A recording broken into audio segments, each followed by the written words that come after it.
Next move is ikakabit na natin yung timing chain guide. Yan. Medyo mahirap ikabit kasi ano siya yun. Yan. So pag magkakabit kayo niya, kailangan i-setting nyo lang muna, okay? So yan. Paala na dyan boss, magka perfect lang na ako ni Dire. Good. Yan o. So mag timing kayo guys, kahit pa isa-isa lang muna. Yan. So kakabit tayo ng guide sa taas.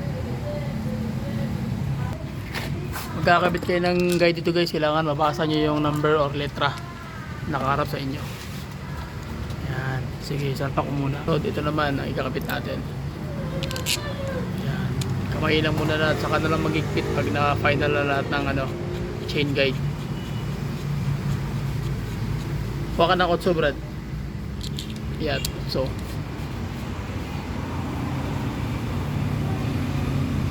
yun.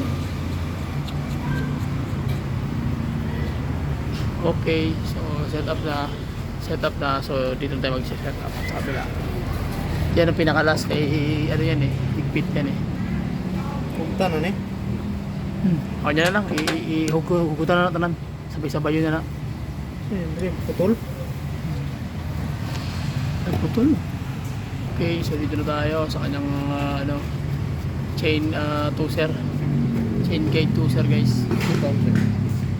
Yan, higpitan mo na dyan, Brad. Higpitan mo na rin sa taas yung mga tanggal.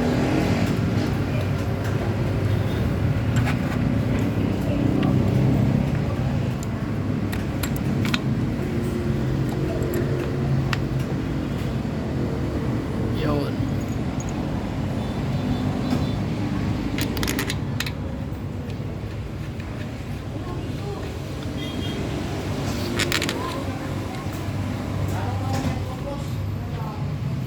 So yan na guys, na-set up na namin. Okay na, Brad.